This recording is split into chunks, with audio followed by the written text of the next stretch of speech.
Bonjour. Oh là là là là, on est parti pour une couple de minutes à faire des bruits de vent. OK, non. Tac, tac, toc, on l'a bien. Bing bang paf. Bonjour, je suis Éric Normand-Carmel. Hey, je suis Louis-Philippe Delorimier. Nous sommes tous les deux médecins vétérinaires et nous vous présentons du coq. C'est toi qui dis coq. Oui, c'est ça, du coq.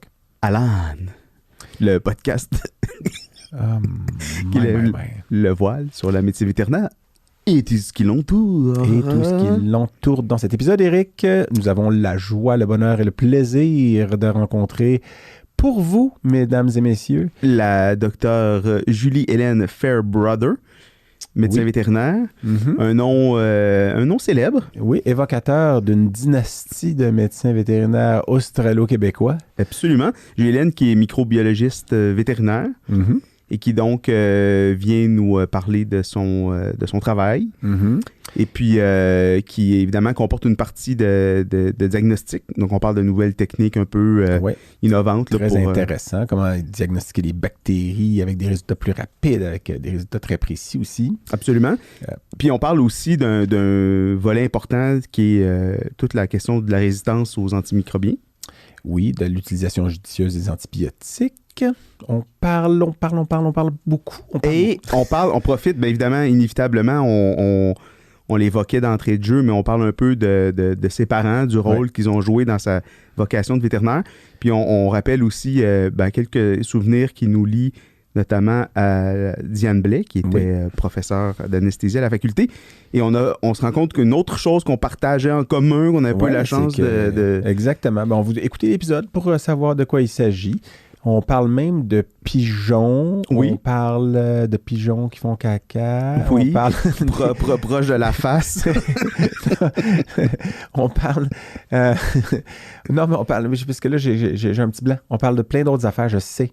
Mais je pense qu'il faut l'écouter, cet épisode-là. C'est ça le point, là, c'est que fiez-vous pas juste à nous. Mais... élément important, Louis-Philippe, cet épisode est... important, crucial. Crucial. Sans ce que tu vas dire là, il y en a pas... essentiel. Oui, essentiel, vivant, viable. Cet épisode est commandité par... OK, vas-y, dis-le. Une généreuse OK, oui, c'est beau. auditrice. Oui, exactement. Qu'on ne peut pas nommer. Non. Elle a demandé, elle a requis l'anonymat. En fait, elle ne veut pas de publicité. Elle le fait parce que elle écoute le balado du Coq-à-l'âne depuis le premier épisode. On la salue, elle sait qui elle est. Absolument. J'imagine. Elle a beaucoup de cœur. Et là, on dit elle. Déjà, ça... Non, mais c'est correct. Je lui ai dit qu'on... Cette personne-là? Ou non. OK. On identifierait que c'est une vétérinaire, en fait. Ouais. Mais qui veut... elle le fait parce qu'elle croit au projet. Ouais. Et elle a du plaisir. Et en puis, fait, juste pour... en tout cas, on le dit comme ça, mais c'est arrivé un petit peu à brûle-pourpoint. On l'a rencontré dans un congrès récent. Puis elle dit « Hey, moi, j'aime ce que vous faites, ça. » Puis... puis on disait, c'est quand même, c'est le fun. On cherche des commanditaires. Ah oui, combien ça coûte un épisode? Puis on lui a dit puis elle a dit, hey, moi, je suis prête à vous aider. Puis envoyez donc. Puis c'est une générosité qui nous aide, en tout cas. Parce que, absolument, parce qu'en fait, les gens ne s'en rendent peut-être pas compte, mais il y a une grosse équipe. Oui. En fait, il y a une petite équipe qui travaille fort, c'est plus ça que je devrais dire. Il y a de l'équipement de qualité. Il y a très beau studio. Les studios de... Machine 4771. Alors, mais pour vrai, c'est du travail professionnel. Sauf la partie de l'animation, là, qui est moins professionnelle. Mais c'est l'enrobage. C'est l'enrobage. Donc, encore merci à toi. Merci à toi, auditrice anonyme qui se reconnaît. Et on apprécie beaucoup. Évidemment, on ne peut pas te faire de pub, on peut juste te remercier. Merci à vous tous. Mais ça nous touche. Oui, ça nous touche beaucoup. Et s'il y a d'autres gens qui croient qui croient à notre projet puis qui aimeraient ça que ça dure longtemps, vous connaissez nos courriels, fait que n'hésitez pas à nous écrire en disant j'aimerais bien aussi vous soutenir. Oui, on donne des reçus d'impôts. Ils ne sont pas valables pour l'impôt fédéral ou provincial, mais c'est un reçu qu'on vous donne dans un pot. On vous donne un reçu d'impôt.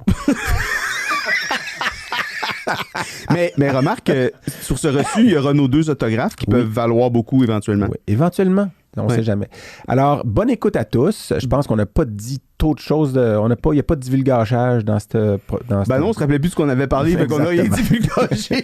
Alors, bonne écoute à toutes et à tous. Et on parle le générique.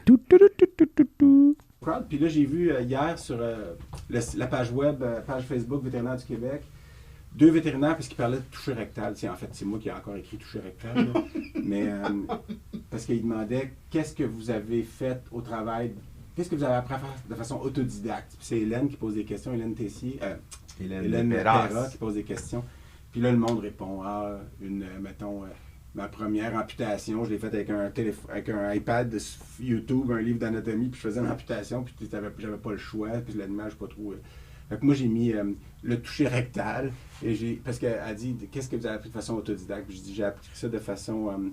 qu'est-ce que j'ai écrit? Non, mais rectodidacte, là, ou quelque chose comme ça. Puis là, j'ai ça en joke, puis là, le monde met des bonhommes qui rient. Puis... Une chance, j'ai écrit ça ce matin, là. Je m'en serais pas rappelé. Je me suis couché tard, là. Beaucoup trop tard, moi aussi. Non, mais toi, tu m'as texté 1h30 avant que je me couche, là. Ben, ça, c'est un petit peu exagéré, là. Je me suis couché vraiment tard. Ça, c'est... Je t'ai dit à 1h46. Ah oui, 3h20, j'avais vu 2h20. 3h20. Hey. Ouais. Fait que j'étais un petit peu fatigué. Ok, je m'excuse. Gustave s'est réveillé de bonne heure ce matin. Parce que j'avais pas... écoute, puis je bloquais, là, j'étais la page blanche, là, j'étais non, puis... As de pique. Dormir comme un as de pique. Superlatif. Dormir à point fermé. T'as-tu déjà entendu ça? Dormir comme un as de pique. J'ai dormi comme un as de pique. pique. Non. Être un as de pique. Être un phénomène, un personnage, être étonnant, formidable. Un as de pique. Ah ouais? Au lieu de 2 de pique. Là. Ouais, 2, c'est ça. Non, mais 2, on la connaît tous, mais as de pique, c'est formidable, ça. Il a apporté sa bière. C'est un as de pique. Ça, c'est l'exemple qu'il donne. L'eau chaude, l'eau frette, film d'André Forcier. Merci. Espèce de zouf. De la ziseloune. Tu sais, c'est quoi de la... La ziseloune? Oui, puis là, la phrase qu'ils mettent, c'est « Il y a de la ziseloune dans l'air. » Puis ça veut dire « Il y a des agissements louches, des manigances, des intrigues dans l'air. » La ziseloune. Ouais. C'est une expression vraiment très courante. Je vais peut-être commencer à l'utiliser. Ben oui, c'est ça. C'est assez vague pour que les gens ne soient pas trop sûrs de quoi tu parles, en fait. Non, mais zigonnage, OK, c'est correct. Ouais, zipper, c'est... Zigonner. Zipper, en fait. Bon, la fermeture est claire, mais zerts, Z-E-R-T-S, ça, tu connais ça? Aucune idée. Là, la phrase qu'ils mettent, c'est « graisser les zerts ». Et ça veut dire, c'est un euphémisme, ça veut dire faire l'amour. Graisser les zerts. C'est supposé être québécois, là. J'ai jamais entendu ça. T'as-tu graissé les zerts? Mais il n'y a aucun... De Z, il n'y a aucun animal. Pourtant, il y a zoo, zèbre. Il y a une couple de mots avec Z qui aurait pu... mais au Québec... Ouais, mais il n'y a pas de zèbre au Québec, fait que c'est plus compliqué un peu, là. Non, mais ça aurait pu être une expression. Arrête de faire le zèbre, là. Tu sais, c'est... Je sais pas ce que ça veut dire. C'est un sacré zèbre. Et bon, mais regarde, non, moi je vais continuer A. D'ailleurs, je t'ai rendu... Non, mais là. OK, mais va dans le cul, mettons. Ça, c'est le genre d'affaire qui peut plus se dire en 2023. Elle, c'est... Non, mais moi, j'ai peur, là, de dire des affaires. T'as peur? Non, mais regarde, pas peur. Au pire, 4 chiens. Ce qu'on fait, c'est qu'on fait du montage, puis on en fait juste une petite clip. T'sais. OK. On la met sur la page payante. Non, mais ça... Non, inquiète-toi pas. La dérape, généralement, vient de lui. Puis... C'est quelqu'un qui se casse la gueule, c'est aujourd'hui. C'est pas toi. Non, Okay. c'est ça. Inquiète-toi pas, nous, tu peux pas plus déraper que nous autres. On peut pas utiliser le langage des signes parce qu'il y a des caméras en plus. Hein. Ben, Fait que mettons que je dis quelque chose que je suis pas supposé, vous pouvez pas faire comme. J'ai vu un léonbert cette semaine, je leur dis... Puis tu sais, c'est ma race, là, je n'avais un léonbert là, quand j'étais... Ben oui, quand j'ai fini en 96. Tu es associé au léonbert. Puis elle a vécu quand même 10 ans et demi, hein, c'est ce qui est bon. Mais lui, justement, il y a 10 ans et demi, le léonbert, j'ai vu, il s'appelle Albert. Puis là, je dis, viens-tu d'un élevage québécois? Puis ils disent, ouais, c'est Albert, le léonbert de Trois-Rivières. Ils me disent ça, puis ils étaient tous fiers de leur petite blague, tu sais. Fait que là, je leur dis, nous, on a une vétérinaire dans notre groupe qui s'appelle Valérie Duval. Mais tu sais, tout le monde l'appelle Val. C'est donc Val Duval. Puis elle vient de Laval. Puis elle travaille au centre vétérinaire Laval. C'est donc Val Duval de Laval au centre vétérinaire Laval. Là. Puis là, ils sont partis à rire. Tu sais, puis leur chien a un ostéosarcome. Là, mais là, ils sont en train de rire dans la salle avec le chien qui a son ostéosarcome. Il va pas si mal que ça, par contre. Julie, ça se passe comment dans le casque d'écoute? Est-ce que... trop fort, pas assez fort? Ben, c'est parfait. C'est un peu intimidant. Je suis pas habituée de m'entendre de même, là, mais c'est parfait. OK. Ouais. Fait que si jamais... Ben, c'est bon. Fait que si tu t'entends, déjà, c'est un bon départ. Oui, c'est déjà bon. OK, moi, je suis prêt. Ouais, on devrait commencer parce que là, je regarde les yeux à Julie et elle est en train de se dire, coudonc, je m'en vais-tu Ah, d'ici je ou Moi, je sais pas dans à quoi tout je me où suis ce mis, qu'ils là? s'en vont. Qu'est-ce que Ben, je fais ici? Ça se peut que ça arrive pendant, mais tu fais juste, tu laisses aller le bateau, puis tu vois, Oui. il revient à un moment donné. Non, ça va me faire plaisir. Ah, c'est des boucles. Il dit le spécialiste Des boucles sans De fin. la boucle. OK, je vous passe ça, les amis.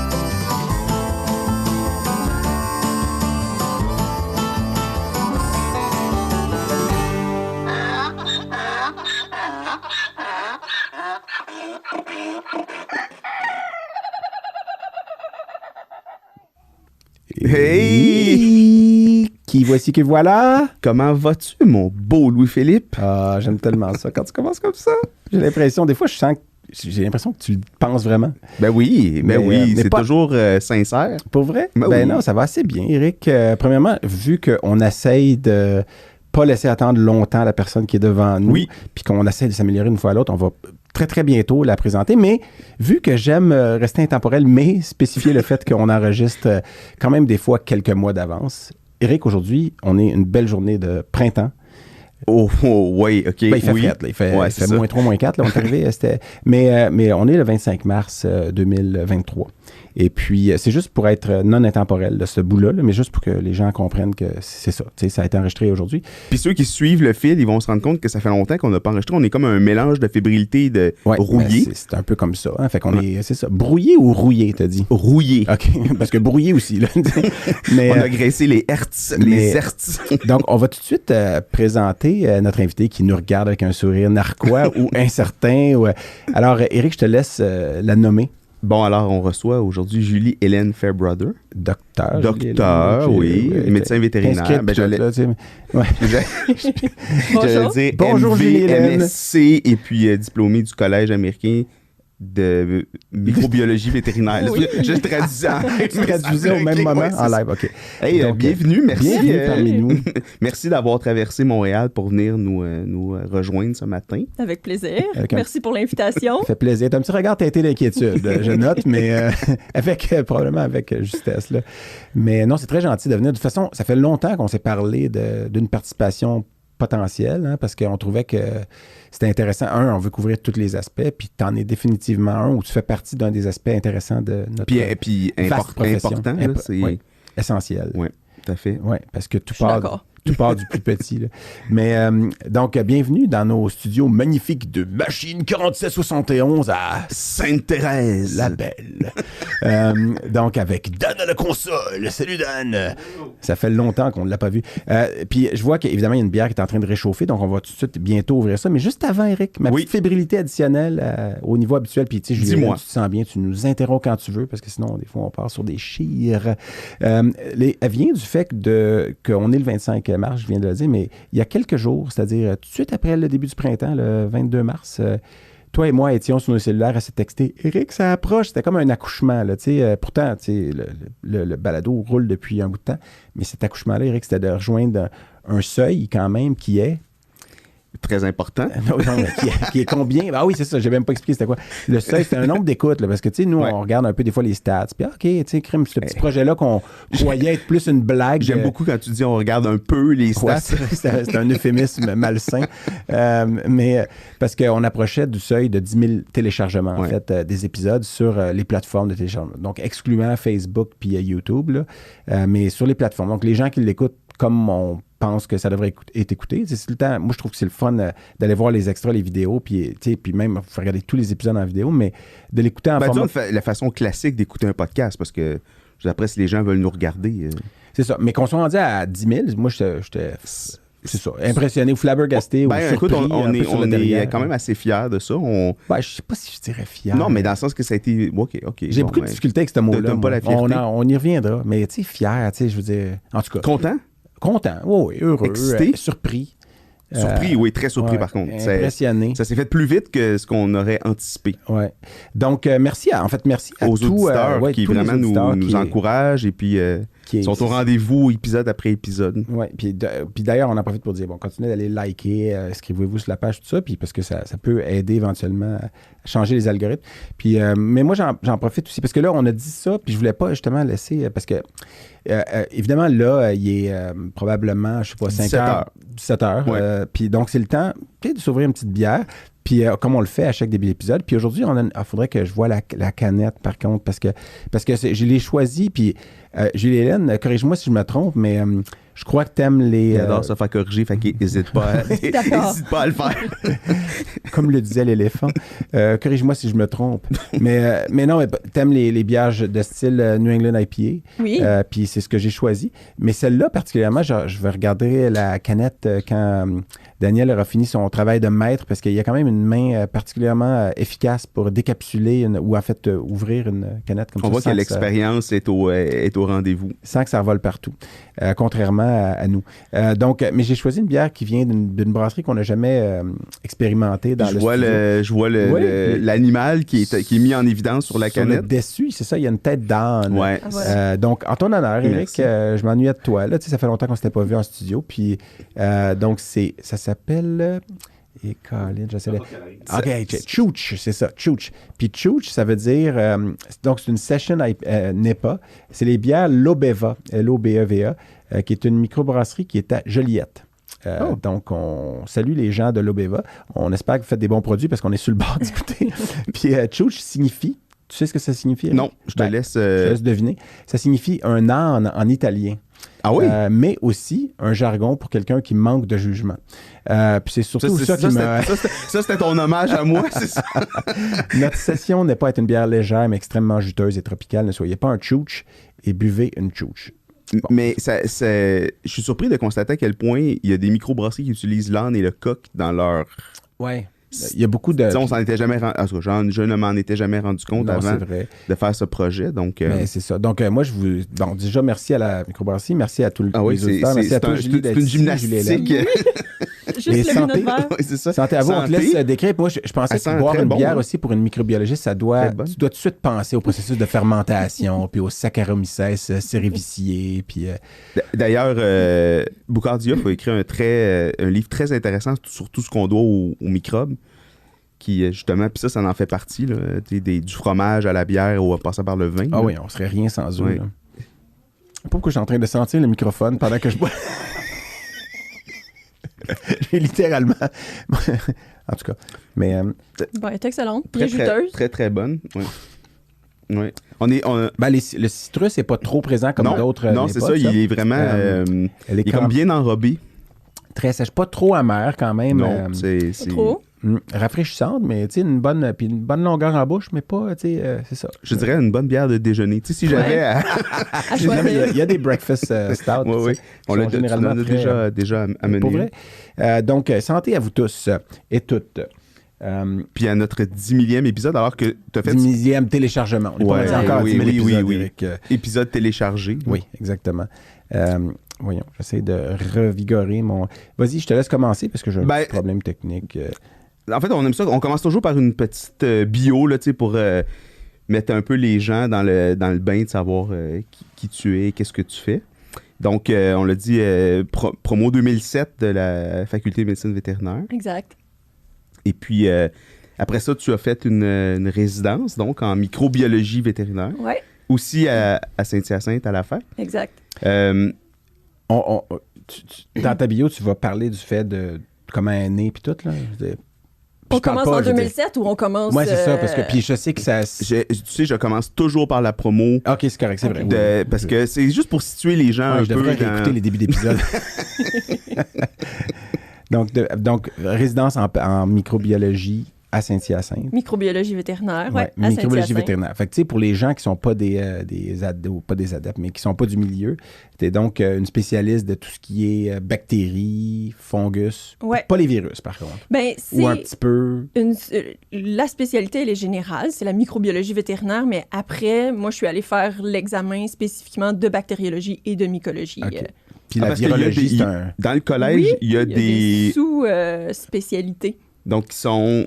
Bactério-myco, Ouais. viraux et Parasito? Ah non. immuno. OK. Non, Puis- Parasito, c'est un collège à part. Oui, ben, je pense qu'il travaille sur le côté parasito également, là, mais ça, je pourrais pas m'avancer parce que ça n'existait pas dans mon temps. Puis, donc, mais c'est intéressant ça. Tu savais pas ça, qu'il y avait des sous-collèges de... Non, c'est ça. C'est un peu comme les animaux exotiques aussi qui ont oiseaux versus reptiles, c'est ça? Ou... Ben, c'est un peu comme la GVIM ou c'est un peu Oui, la comme GVIM, notre on a collège à plusieurs. nous Vous, aussi vous qui avez est radio-onco. radio-onc puis diagnostic, ouais, c'est ça. Donc, des sous-branches. Puis, des phylums. Des phylums. Fait que ma résidence, je l'ai faite en bactério avec Dr Serge Messier. Ah, oh, oui. Que beaucoup connaissent bien parce qu'il nous a enseigné jadis. Il enseigne, il était à la retraite. Ben, il était après, est parti à la retraite, mais il nous aimait trop. Il est revenu Il reste nous actif. donner Il me un semble coup que de des fois, on main, le voit, il vient faire de la clinique, c'est ça? Il est au labo Ouais. des fois, c'est ça? Oui, il est revenu pour la COVID, il est venu nous donner un coup de main, puis il est revenu aussi pendant mon congé de maternité. Là. Donc, nous, parce que nous, il commençait, je pense, quand on commençait, quand on commençait à l'école vétérinaire, lui, ça faisait pas très longtemps qu'il était revenu, puis qu'il était un des premiers, je pense, le premier avec son board, justement, de microbiologie. Puis avant lui, il y avait Dr. Higgins? Robert Higgins, qui, lui, Ouais. n'avait pas le board, me semble, de microbiologie. Est-ce que je me trompe ou... je veux pas lui enlever un board qu'il avait, mais Probablement que c'est un spécialiste, mais le board en soi existait peut-être pas à ce moment-là. c'est ça. donc, Parce qu'on en a parlé dans d'autres épisodes des gens qui ont été hyper importants, puis qui ont formé beaucoup de gens, puis qui avaient, tu sais, qui étaient des spécialistes, mais qui n'avaient pas nécessairement le collège américain encore, ce qui était une façon structurée d'établir des choses, puis ça. Mais moi, je me connais pas les rappelle... dates, tu sais, toutes les. Non, à moi partir non. de quel moment il y a eu des collèges Ben, ça varie, en fait, selon les spécialités. Puis il y a des gens qui ont été, tu sais, on dit grandfather, là, des grands-pères. Ouais, dans les close close grands-pères, grands-pères. ça veut dire qu'ils deviennent... parce qu'à un moment donné, tu le crées de rien, il faut qu'il y ait quelque chose, tu sais. Puis... Mais les premiers collèges, c'est dans les années 60. Ouais. Puis après ça, il y en a plein qui sont... Tu sais, il y en a qui sont... Puis il y en a encore qui se créent des Oui, c'est nouveaux, ça. Il y en a de des toute nouveaux Ouais. qui s'adaptent avec la pratique puis Exact. l'évolution de la médecine vétérinaire puis les nouveaux champs de... Exactement. Qu'on considère des spécialités, tu sais. Puis quand il y a assez de connaissances à un moment donné, puis que ça devient assez pointu, ben là, on se dit, OK. Mais juste parce que tu as parlé de Dr. Higgins, ça me fait penser de... Moi, le souvenir que j'ai de lui, c'est qu'il avait attrapé la leptospirose. C'était sa spécialité, Oui, c'était c'est son ça. dada, Ah ouais. la leptospirose. Il avait poussé ça jusqu'à savoir ce qu'on ressentait quand on était Ouais. atteint de la Ah, il nous leptospirose. racontait oui. ça quand, Mais c'est quand il important. nous donnait des cours, là. Ouais, c'était super intéressant. Mais c'est important parce que, puis tu sais, moi, j'ai la leptospirose, pour ceux qui ne sont pas dans le domaine, c'est une bactérie là, qu'on peut attraper, que les animaux attrapent. Souvent, on parle d'étendues d'eau un peu stagnantes, puis tout ça, mais il y a aussi, il faut qu'il y ait des rongeurs, là, puis tu sais, des animaux qui sont porteurs, qui l'ont laissé là, en faisant kéké, probablement. Ouais, non, pipi. Pipi, je veux dire, plus, ouais. plus pipi, excusez, je pensais à la salmonelle, mais faisant pipi. C'est pas sûr que tu étais en train de l'expliquer à une bactériologiste je l'explique pas à elle. Non, ou non, chercher elle me regarde le l'expliquer, consentement. essayer de me- Tu sais, genre, est-ce que je dis des Elle, niaiseries? elle me regarde essayer de me démerder à propos de quelque attends. chose où j'aurais juste dû dire pipi, justement. Mais non, ça, c'est la leptospirose, mais c'est parce que voyons, j'allais quelque part avec ça. Non, c'est parce que moi, quand j'étais aux États-Unis, j'ai travaillé avec une... puis là, j'essaie de... Mais Sheila, elle s'appelait Sheila, mais elle était urgentologue, elle était interniste qui faisait beaucoup de l'urgence. Ouais. Puis elle avait donné un de ses reins à sa sœur. Puis parce que sa sœur avait besoin de greffe de rein, puis elle était un match, elle avait donné un de ses 2 reins à sa sœur. Mais quand elle travaillait aux soins intensifs, s'il y avait un cas de leptosuspect, puis qu'il ne l'avait pas tagué, il fallait mettre des étiquettes sur les cages, leptosuspect, wear gloves, porter des gants, tout ça. Puis des fois, il y avait des cas, dans le dossier, il était écrit leptosuspect. Puis, mais sur la cage, la personne avait oublié de mettre l'étiquette jaune fluo qui disait « Attention, leptosuspect ». Puis elle pétait une coche dans ce temps-là. Pourquoi? Parce qu'elle se disait hey, « Moi, je peux pas appogner la leptospirose, j'ai juste un rein. » Ben Puis là, oui. elle partait sur un discours de pourquoi c'est important pour les gens immunosupprimés. Elle n'était pas immunosupprimée. Mais elle avait juste un rein. Fait que, tu sais, elle fonctionnait. Donc, je me rappelle de ça. Moi, j'avais Sheila qui nous rappelait ça régulièrement, là, comment c'est important est-ce qu'il est suspect lepto, oui ou non, puis l'identifier adéquatement dans ce temps-là. Ben oui, c'est un super bel exemple de l'importance de la gestion des maladies infectieuses dans un centre hospitalier. Ouais. C'était une université là, où j'étais à ce moment-là, évidemment. Mais je te laisse continuer, Eric. Tu étais très bien parti, moi, je trouve. Oui. On est rendu à Dr. Higgins, là. Ouais. Ben non, c'est un beau clin d'œil, en fait. Moi, quand j'entends, tu parles de sa lepto, là, mais moi, quand j'entends Dr. Higgins, je pense à Simontiella. Je sais pas pourquoi, moi, la bactérie Simontiella, qui s'appelle plus comme ça maintenant. Pourtant n'est pas... qui s'appelle comment maintenant? Elle s'appelle... Moi, elle s'appelle encore Simontiella, mais... Je pense qu'elle a changé de nom récemment. Je suis un peu réfractaire à ces changements-là. On dirait, je suis pas... j'ai de la misère à suivre tout ça. C'est souvent basé réfractaire dans le sens que tu es attaché au vieux nom ou dans le sens que ça se passe tellement vite qu'à un moment donné, il n'y a pas d'intérêt à aller... Les raisons sont pas toujours les mêmes. Je comprends pas toujours les raisons pour lesquelles on les change, ces noms-là, tu sais. Mais des fois, ils ont fait des analyses un peu plus poussées où ils se sont rendus compte que là, ça se rejoint. Oui, c'est ça, du séquençage, puis ça se rejoint. Bon, puis là, ils vont finir par la classer différemment. Mais Simontiella, pour ceux qui ne savent pas, encore une fois, mais c'est une bactérie qui se retrouve de la flore normale buccale, en tout cas oropharyngée, j'imagine. Puis c'est une grosse bactérie qui a l'air un peu d'un cloporte. Là. Tu sais, les cloportes, c'est les bébites d'humidité là, brunes avec les lignes transverses. Là. Moi, je trouve que ça a l'air de ça, mais qu'on voit au microscope. Mais c'est très gros. Puis sur les cellules de bouche, souvent, on va en voir des Simontiella. Ouais. Puis Robert Higgins nous avait appris ça. Puis je me rappelle juste que moi, ce nom-là avait collé. Puis je sais qu'Éric, t'aimes pas quand je fais des jeux de mots avec des noms, mais puis j'essaie d'en faire le moins possible. Tu sais, là, je pense que... C'était vraiment bien contrôlé. Je suis vraiment fier de toi. Des calembours avec les noms des gens, j'essaie de ne plus faire ça, mais je me rappelle que dans notre album de finissant, on avait mis des photos de différents professeurs. Puis on prenait des photos d'eux, puis des fois, c'était juste, on prend une photo, mettons, de, je sais pas moi, Émile Bouchard, puis on va la mettre dans le bottin, dans notre annuaire, mais on ne sait pas ce qu'on va faire avec. Puis, mais je pense que celle de Robert Higgins, j'avais déjà une idée qui était poche. Puis je dis, on va aller prendre une photo de Robert, puis il va parler au téléphone. Puis là, on lui avait dit, peux-tu juste prendre le téléphone? Puis il prend le téléphone, puis là, il y avait une bulle qui était... J'aimerais parler à Simone, si elle est là. Écoute, si elle est là, Simone, si elle est là. C'est ça le jeu de mots de J'adore. Mon chien s'appelle Simone. Ah oui? Oui. Ben, en tout cas, tu vérifieras si elle est là quand t'arrives. C'est ça. C'est la première chose que je vais faire en arrivant parce que j'ai leur album de finissant avec Bobino sur la page couverture. Ouais. Je vais aller voir ça tout de suite en Bobino, arrivant. qui était le dalmatien de Dr. Marc-André Danjou. Ouais, et Annabelle qui ne grognait qu'après une personne sur Terre, c'est-à-dire moi. Là, il ne pouvait pas me blairer. J'ai jamais compris pourquoi. J'y ai rien fait, je vous jure. Je pense que c'est un être éclairé. C'est ça. Et donc, OK, moi, la question que j'ai... Puis c'est peut-être...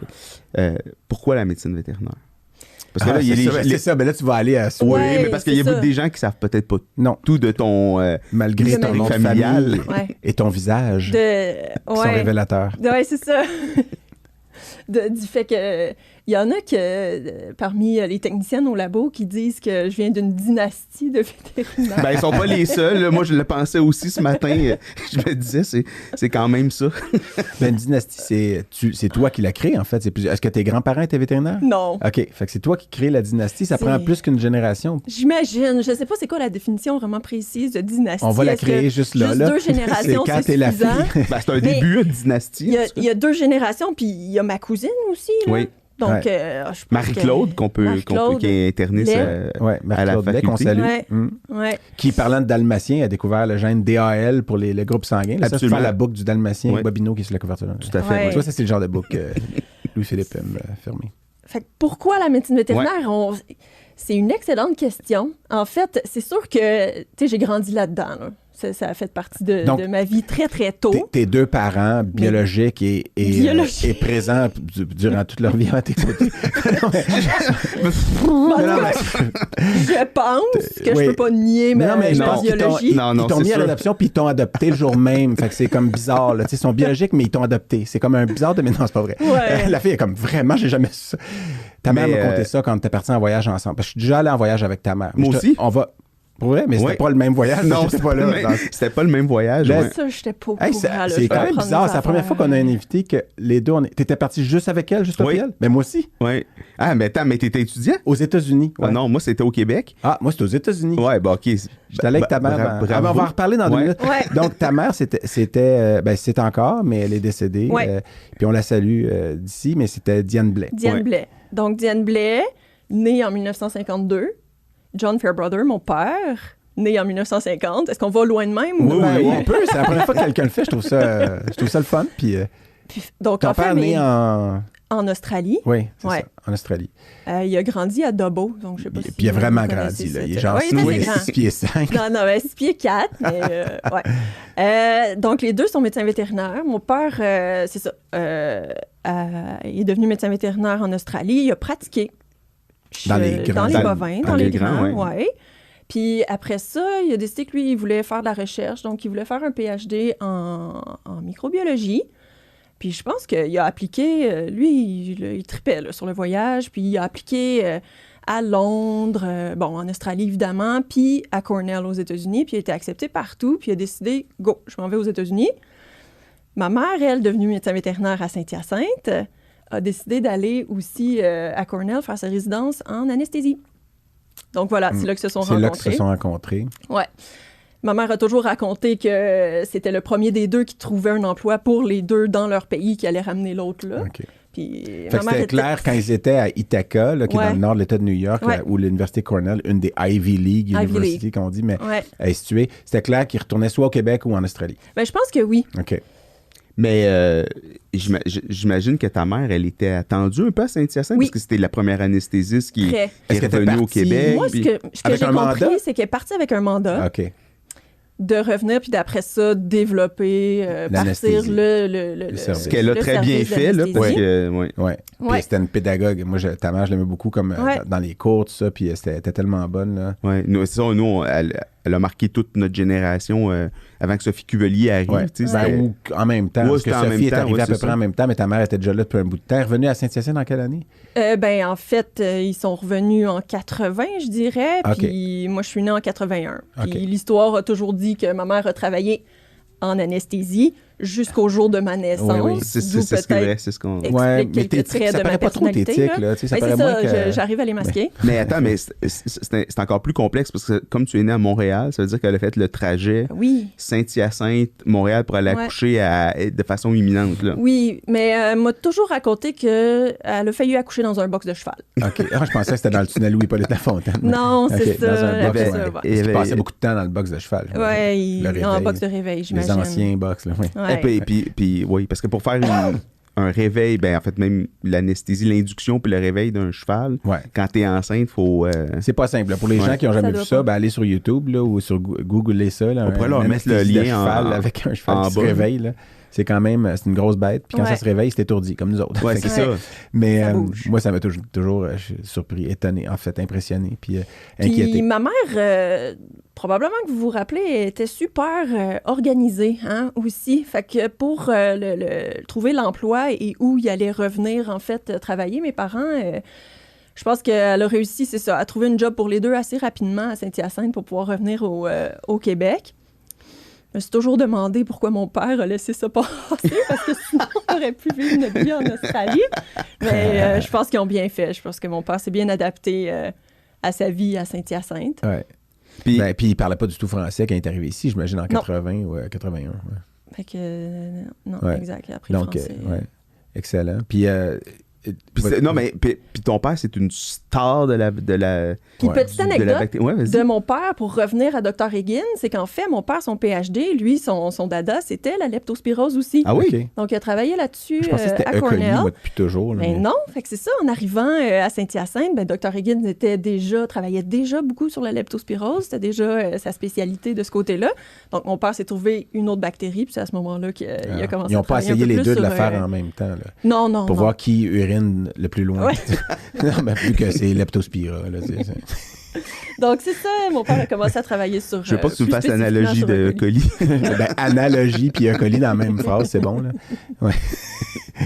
Mais... En tout cas, ça peut déraper, ça. C'est donc devenu un des grands spécialistes du E. coli. Là, je sais pas dans quel du cochon, en tout cas, puis mais de toutes les E. coli. Surtout chez les porcs, Puis après, oui, c'est ça. Oui, c'est un nom, c'est une sommité internationale. Bon, c'est pour ça que tu parles de dynastie ou que tu es technicien de laboratoire parle de dynastie. Puis, mais c'est un nom qui revient quand tu dis le nom Fairbrother. Are you the Fairbrother? Peut-être que toi, tu t'allais fait demander. Il y en a, c'est ça. Il n'y en a pas tant que ça. Non, je sais, mais quand toi, tu es en microbio aussi. Fait qu'est-ce que tu t'es fait poser la question? C'est-tu toi tu publies depuis 1980. Oui, c'est ça. Tu es né en 81. Oui, c'est ça. Puis il est très... ton père, il est très cool comme attitude. Moi, quand j'étais étudiant, j'allais... Je sais, mon corps dit pas ça, mais j'allais nager comme étudiant. Puis je sais pas s'il nage encore, mais il allait beaucoup nager. Il allait nager, vraiment beaucoup. Maintenant, il nage moins, mais il fait du yoga. C'est une personne super disciplinée, mon père. Là. Tu sais, super relax dans son attitude calme, et tout. zen, Ouais. mais il fait son yoga et sa méditation à tous les matins et Ah sa ouais. méditation à tous les soirs. Moi, mon père fait son tai chi à tous les matins. Puis mon père, comme ça, là, moi, on est tellement différents. Mon père fait ses moves de tai chi à tous les matins, puis il fait ses étirements, tout ça.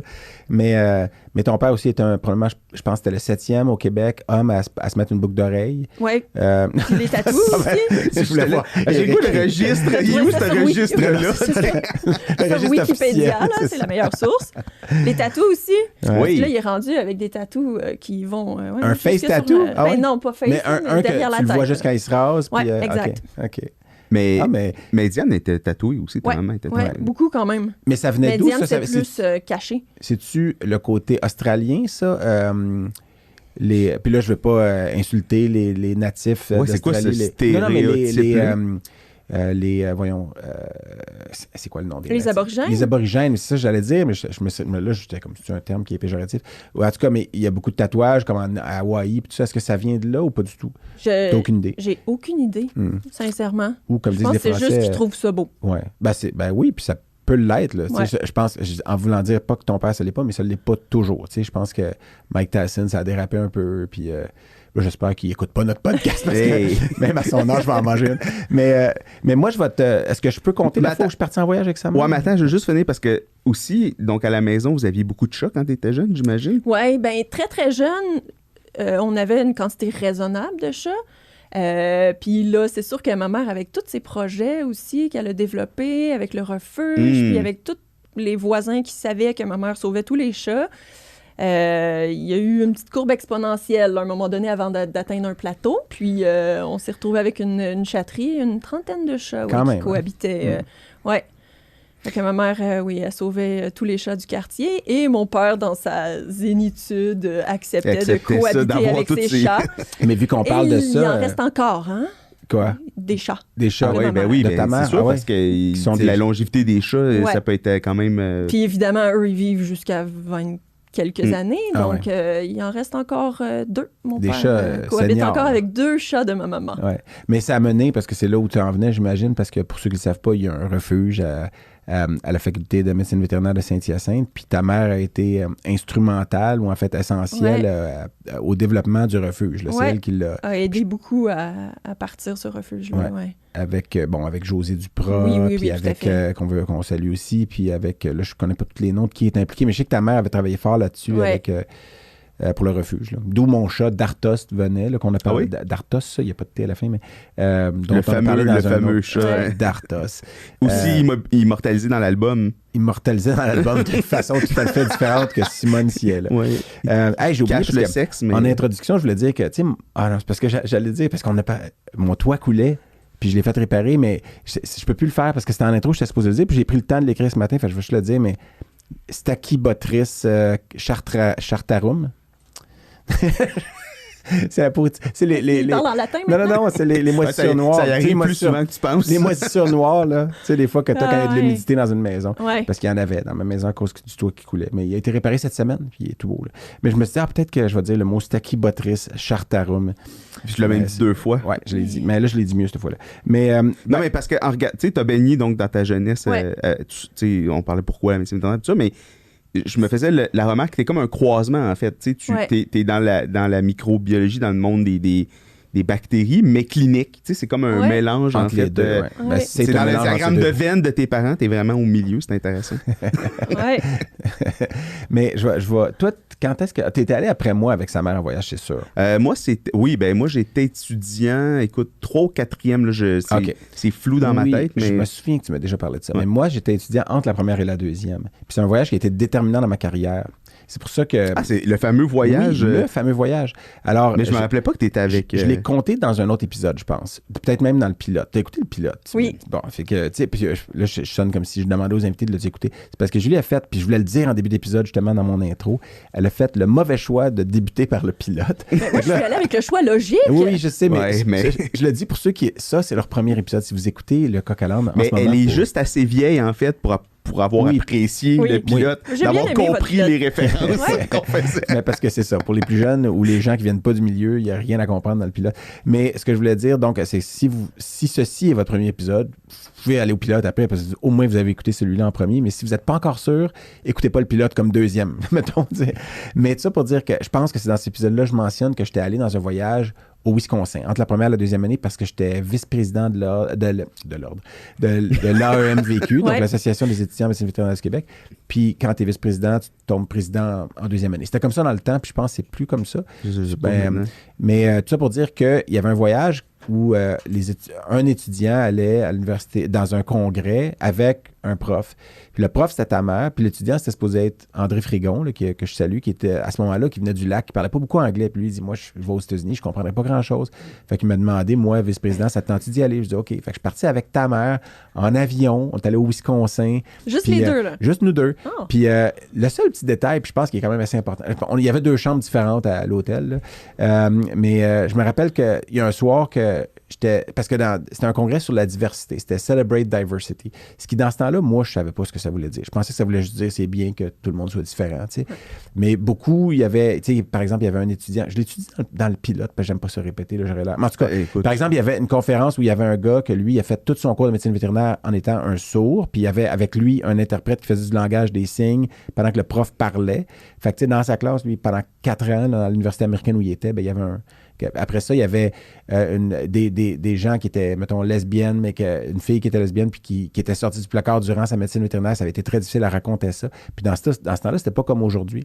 Puis moi, j'étais sorti un soir avec un groupe où finalement, j'étais le seul hétérosexuel. Puis je m'étais ramassé dans un bar de Madison, Wisconsin. Puis ta mère était partie coucher. Mais je lui disais, je vais sortir, j'ai rencontré des gens qui ont l'air sympathiques, tout ça. Puis je vais aller fraterniser, parler avec eux.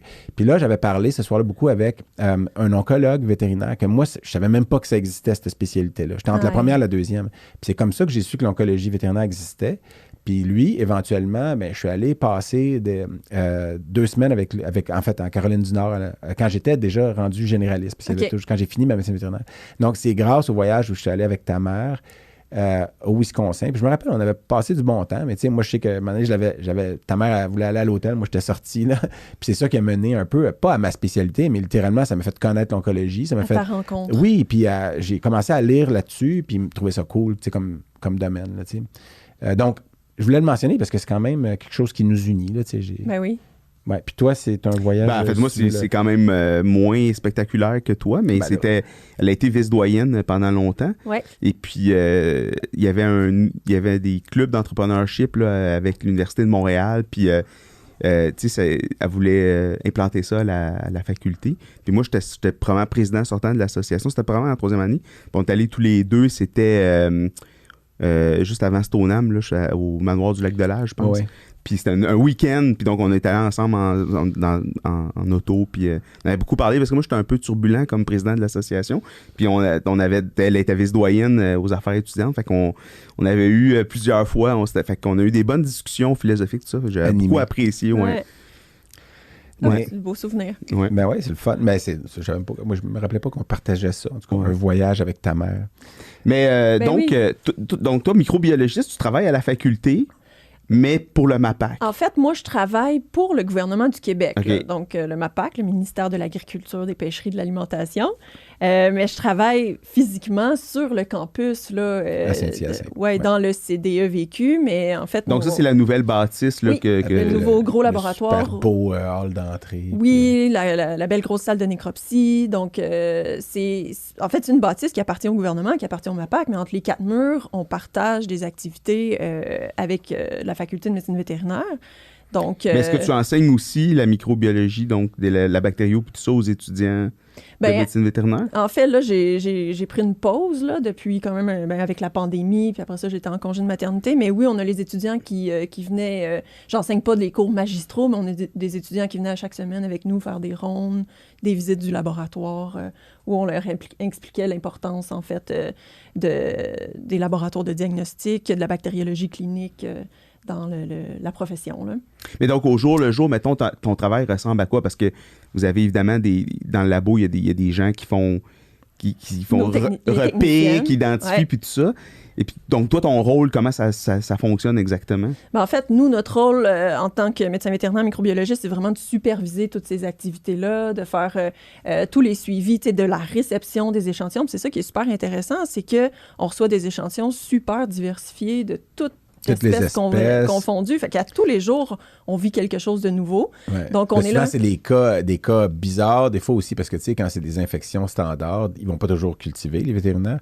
Mais quand c'est des cas qu'ils veulent aller un peu plus loin, c'est là qu'ils l'envoient. Des cas un peu plus chroniques, des cas réfractaires au traitement. Exactement. Fait que c'est tout le temps des cas un peu spéciaux déjà en partant, dans peut-être 80% des cas, je sais pas, là, j'ai un chiffre au hasard. Oui, certainement. Donc, puis t'aimes ça, le côté clinique, bien évidemment, l'anamnèse. Est-ce que ça, c'est une frustration, des fois, les anamnèses trop courtes ou... Ben, oui, ça peut être une frustration, mais en même temps, du moment où il y a quelque chose d'écrit, là, au moins, je suis capable de me repérer, puis je trouve ça intéressant. Mais sinon, on s'appelle, tu sais, on les appelle, là, les vétérinaires avec qui on fait affaire, qui nous soumettent des échantillons. Je ne veux pas parler de frustration, mais je me disais, parce que je me suis posé la question, comme ça peut être quoi la frustration d'une... Ben, ça sonne mal, frustration, mais tu sais, des fois, des choses que tu voudrais que ça soit fait, puis à la limite, tu peux te servir de ça pour ceux qui écoutent, vont peut-être le faire mieux la prochaine fois, mais... Ben là, ici, tu as deux diagnosticiens qui ont le... Oui, toi, c'est les requêtes, mais vous, c'est la même affaire, c'est l'anamnèse. Elle a l'air moins amère que toi, par exemple. Peut-être parce que tu te forces plus quand tu lui envoies quelque chose que tu m'envoies quelque chose. Non, je pense que c'est ça le constat qu'on tire aujourd'hui. Non, mais parce que moi, je te donne un exemple en oncologie. Ben, les frustrations, des fois, pour moi, c'est que le chien n'a pas eu de toucher rectal pendant toute sa vie, puis à un moment donné, il arrive avec une méchante grosse tumeur du sac anal, puis il y a des métastases. Puis s'il y avait un toucher rectal 6 mois ou 1 an avant, elle aurait peut-être été là, tout petite, pas encore... Puis tu sais, c'est un exemple, là. Mais après ça, il y en a d'autres où est-ce que la masse a été enlevée, n'a pas été envoyée en histopathe. Tu sais, des affaires comme ça. Puis moi, tu vois le cas, il y a des métastases, fait que là, tu sais, comment ça aurait été le fun qu'ils soient envoyés en histopathe quand ça a été enlevé il y a 4 mois, puis là, j'aurais pu aider le chien plus, tu sais. Quand tu peux plus l'aider parce qu'il y a eu des choses comme ça, c'est frustrant. Mais...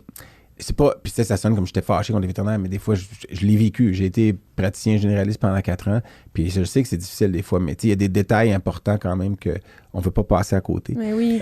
Mais c'est pas une frustration que moi, je vis personnellement.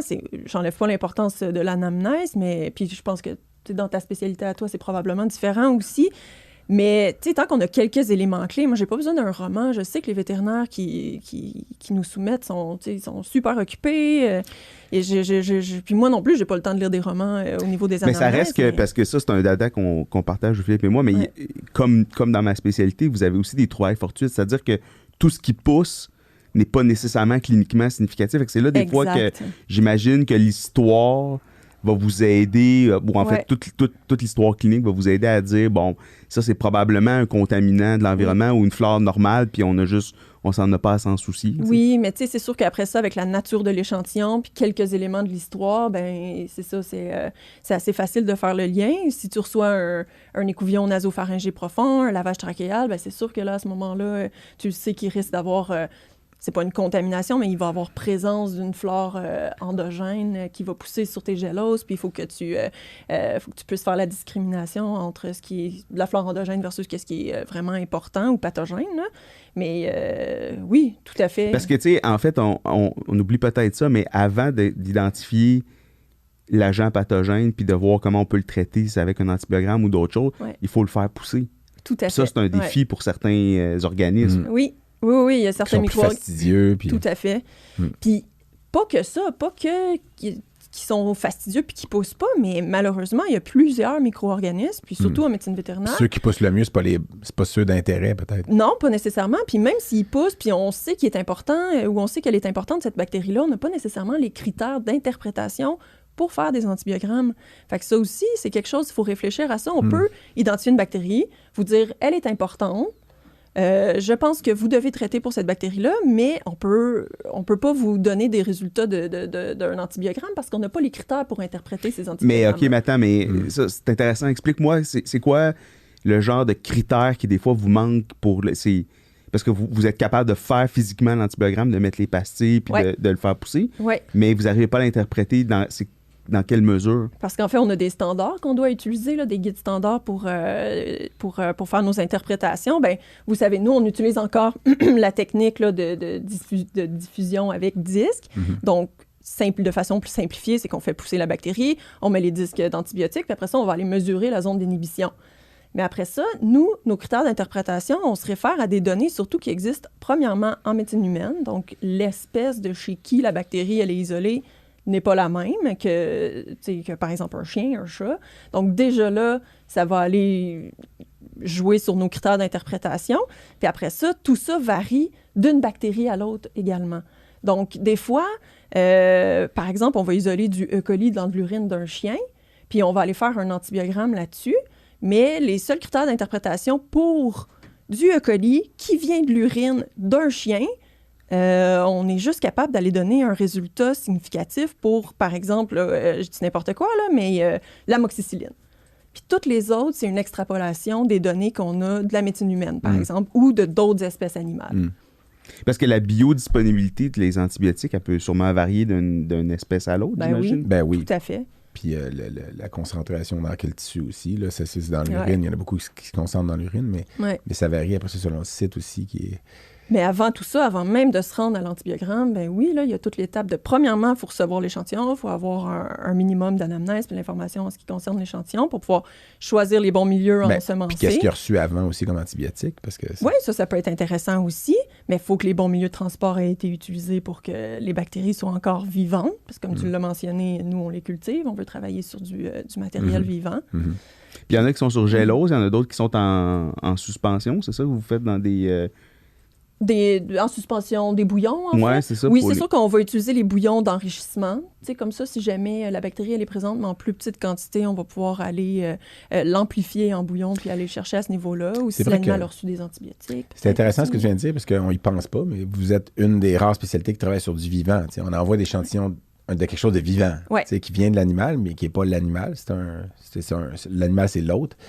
L'autre exemple qui me vient, parce que vous travaillez sur des images, mais les images ne sont pas vivantes. Là, c'est soit numérique ou physique. Là, des fois, oui, ça veut dire que le patient est vivant, mais le matériel diagnostique, on peut c'est vivant. On peut se l'échanger sans trop se même se si tu regardes, je sais pas moi, une fluoroscopie qui est en mouvement, tout ça, mais c'est pas du vivant, c'est du numérique. Alors qu'eux, ils travaillent avec vraiment quelque chose de vivant qui est devant leurs yeux ou en tout cas dans leur laboratoire. L'autre exemple, c'est des cellules, des fois qu'on envoie, parce que des fois, on prend les échantillons de certains cancers, puis on les envoie dans du sérum. Fait que les cellules, quand ils sont au labo, il faut qu'elles soient encore vivantes quand ils les reçoivent. Donc, c'est vraiment les cellules de la tumeur qui sont encore vivantes, qui ont au labo, par exemple, quand ils font de la cytométrie en flux, puis tout ça. Mais sinon, c'est des biopsies, ben là, c'est des tissus qui sont dans le formol, sont morts. Il en reste dans le chien, là, qui sont vivantes, c'est pour ça qu'on veut savoir c'est quoi. Là. Mais c'est vrai, c'est intéressant. J'avais jamais pensé à cet aspect-là. En fait, c'est logique. Mais tu sais, quand tu... Mais c'est pour ça que le prélèvement, puis le transport, joue un rôle important. L'amplification, puis tout ça est une partie essentielle. L'amplification, c'est autre chose, par exemple, parce que des fois, c'est l'ADN que tu amplifies, puis ça, ils peuvent être morts, puis tu vas être capable de l'amplifier. Oui, non, mais mettons comme un bouillon de culture où est-ce que tu as une très peu de bactéries. Cette expression-là. Oui, c'est ça. Oui, mais c'est ça, mais nous, on aime encore travailler sur du vivant parce que c'est ça, ce qu'on veut voir, c'est comment que la bactérie réagit aussi dans un environnement imposé, puis tout ce qui se passe de façon phénotypique, qu'est-ce qu'elle a comme résistance phénotypique, cette bactérie-là, parce que si on va jusqu'à travailler avec du matériel génétique, puis on se dit, c'est pas grave, même si ça a pris du temps avant que ça se rende au laboratoire puis que les bactéries sont mortes, mais des fois, si on travaille génétiquement, on peut détecter des gènes de résistance aux antibiotiques, mais est-ce que vraiment...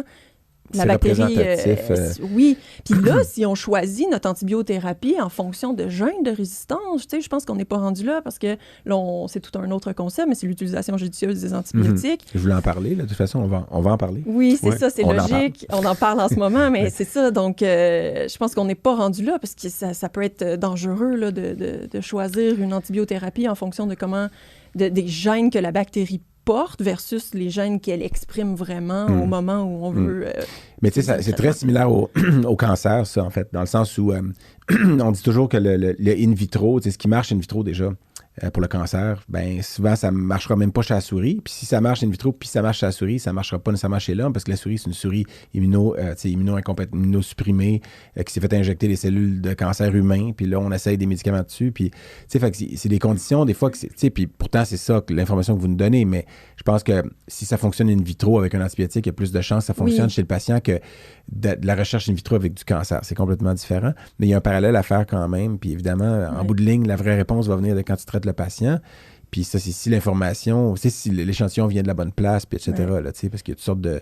parce qu'eux, ils reçoivent un échantillon, mais il y a plein d'endroits où ça peut avoir été contaminé entre les deux aussi. Ben oui, non, c'est sûr. Encore plus quand c'est du PCR, parce que là, c'est pas sur du vivant, là, mais c'est des amplifications de gènes, puis tout ça. Ouais, c'est ultra mais c'est ça, mais tu sais, des fois, on oublie de regarder, tu sais, c'est quoi. L'année passée, c'était l'année Pasteur, c'était le 200e anniversaire de naissance de Pasteur. Il est quand même une personne importante dans l'histoire de la microbiologie, puis entre autres, ses liens avec la médecine vétérinaire. Puis on oublie, tu sais, tu découvres une bactérie, puis après ça, il faut que tu vois est-ce qu'elle cause une maladie, puis est-ce qu'elle est vraiment l'agent causal de il y a eu tout ce cheminement-là qui a été fait dans les 200 dernières années. Là, aujourd'hui, on a des moyens, mais pendant longtemps, on identifiait les bactéries avec comment ils colorent, puis sont-tu alcoolo-résistantes, puis on faisait plein de tests physico-chimiques sur les bactéries. Mais là, aujourd'hui, vous avez un outil incroyable. Moi, ça me fait capoter le Malditoff, là, parce qu'il y a une time of flight là-dedans en plus, puis... Tu veux-tu nous en parler un peu? Parce que là, on a ça maintenant à Saint-Hyacinthe. Oui, on a cet appareil-là depuis quelques années. Quelques années maintenant. Mais c'est sûr que oui, c'est de la technologie révolutionnaire, puis ça a changé complètement nos façons de travailler aussi, mais c'est super intéressant parce qu'on a des identifications bactériennes qui sortent. Tu sais, vous nous envoyez un échantillon, mettons aujourd'hui, et dès demain, on est capable de vous dire le nom des bactéries. Mais comment ça marche, mettons, pour ceux qui sont peut-être pas au courant? Là, qui est... Oui, c'est ça, quand même assez précis. Quelque chose qui traditionnellement nous prenait beaucoup plus de temps. Fait que comment que ça fonctionne exactement? Là, je peux pas rentrer dans les détails, tu sais, je suis pas ingénieur. Non, mais juste le principe, tu m'avais expliqué, puis j'avais fait triper un peu. Oui, tu avais trouvé ça intéressant. Fait qu'en fait, c'est que dès qu'on a une colonie qui est assez grosse, là, qui a poussé sur nos géloses, on va la chercher avec un petit cure-dent, là, finalement, puis on la dépose sur une plaque, puis on mélange avec une matrice qui va faire en sorte qu'il va y avoir une réaction, puis il va y avoir une forme d'extraction des protéines de ces bactéries-là. Puis ensuite de ça, on les met dans notre appareil, qu'on appelle, nous, communément, notre MALDI. Puis à l'intérieur de cet appareil-là, il y a un laser qui va aller bombarder nos bactéries qui sont mélangées avec la matrice. Puis là, il va se former un genre de nuage moléculaire, là, de protéines, finalement. Puis, suite au bombardement, ben, ces molécules-là qui sont chargées, je pense, positivement, ils vont passer dans un long tube, puis ils vont aller se frapper à un détecteur. Puis ça, c'est en fonction de leur charge moléculaire, finalement, de chacune des protéines. Puis ça va nous dessiner ou nous donner un spectre qui est comme une empreinte digitale de chacune de nos protéines. Puis ce spectre-là va être comparé dans une librairie à plusieurs autres, des milliers de spectres de d'autres bactéries, puis va nous donner le nom précis. Là, Fait que chaque bactérie a sa signature, en fait, puis comme ça, vous êtes capable, en comparant avec une grande banque de données, de dire, OK, c'est telle bactérie, mais plus que son genre, puis vous êtes capable, est-ce que vous êtes capable de dire c'est un E. coli de tel type ou... Ben, on est capable d'y aller au genre et à l'espèce la plupart du temps. Donc, E. coli, c'est Escherichia coli. Donc, on n'ira pas plus loin que ça. Des fois, on a une identification qui est un petit peu moins précise, donc on va aller le sortir au genre. Donc, Staphylococcus spp, par exemple. Ça va encore arriver qu'il y a quand même certains... spectre de ces bactéries-là qui se ressemblent beaucoup. Donc, il y a certaines bactéries qu'on n'arrive pas à distinguer, puis il faut encore faire des tests, par exemple, biochimiques, là, pour les distinguer. C'est très intéressant. Mais ce qui est surtout super intéressant, c'est que tout ça, ce petit bombardement-là avec le laser et la lecture au niveau du détecteur, ça se fait en l'espace de secondes. Tu sais, c'est sûr qu'il faut préparer les plaques et tout ça. Là, c'est beaucoup de travail pour les techniciennes, mais l'identification en soi, ça se fait en quelques secondes. J'imagine que l'intelligence artificielle va aussi se mettre là-dedans éventuellement puis accélérer la précision de la signature de chaque bactérie puis de reconnaître des patterns peut-être qu'actuellement on n'est pas capable d'identifier encore. Mais... Oui, possiblement. Ou des fois, nous, on peut aussi, il y a une librairie qui vient avec l'appareil que la compagnie nous a fourni, mais nous, on peut aller faire du séquençage de certaines bactéries.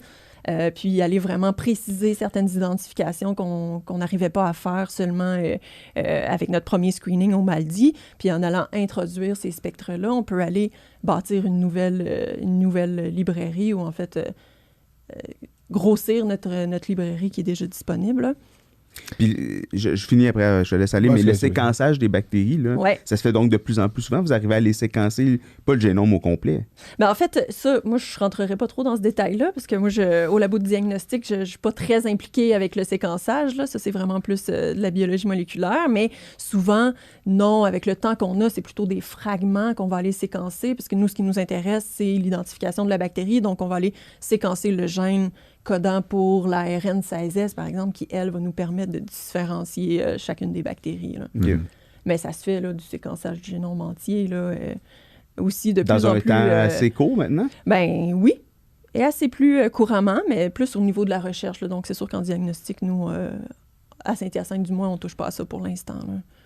Tu as parlé de Pasteur, tantôt, je sais que son assistant de labo, une fois, il s'était fait demander s'il était parti, puis il a dit non, Pasteur est là. Puis ça avait créé, en tout cas. Il travaillait sur une bactérie à ce moment-là. En tout cas, fait que. Mais il y a eu Alexandre Yersin comme. Ah oui, Yersin, oui. Comme disciple. Puis il a déjà rencontré Koch du postulat, là, puis l'autre aussi, Lister. Il a travaillé avec Lister aussi, oui. Vu qu'on en parle. Mais non, parce qu'on a effleuré tout à l'heure l'utilisation judicieuse des antibiotiques. C'est très important. Ouais. Quand l'Ordre avait décidé, je ne me rappelle pas c'est en quelle année, ça fait quelques années. De recommander la formation obligatoire sur les antibiotiques, l'utilisation judicieuse. Puis moi, je me souviens que je l'ai faite, c'était très intéressant. Puis c'était un bon rafraîchissement d'informations. Il a fallu que tu le fasses aussi. Oui, je l'ai fait. Même si t'es un imageur. Tout le monde devait faire 3 heures, hein, c'est ça, du tronc commun? Oui, du tronc commun, oui. Puis après ça, je ne me rappelle plus exactement. Mais je me rappelle que peu de temps après que tout le monde l'avait fait, je revoyais des patients qui étaient partis sur des fluoroquinolones en première ligne, sans culture, avec des primo-infections urinaires. Des cas où finalement... il avait utilisé les gros canons alors que c'était pas nécessairement indiqué.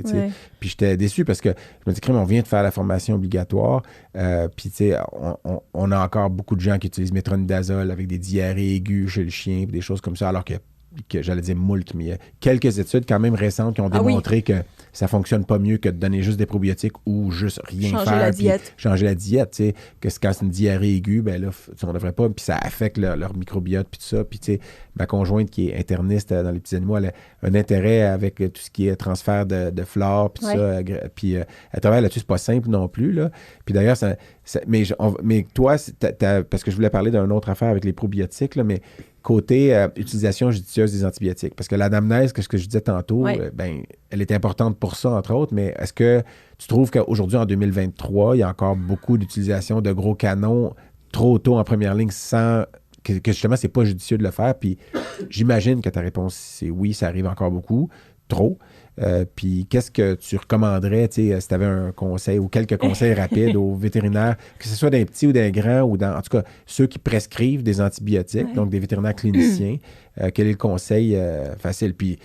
Puis aussi, peut-être, parce que je suis sûr que ça arrive, des vétérinaires qui s'auto-prescrivent des antibiotiques eux des fois. Parce que puis ça, je veux dire, l'Ordre est pas en train, peut-être est en train d'écouter, mais je veux dire, je suis sûr que ça arrive parce qu'on en a dans nos cliniques, puis à un moment donné, on peut écrire une prescription pour le chien aussi, puis aller la chercher à la pharmacie.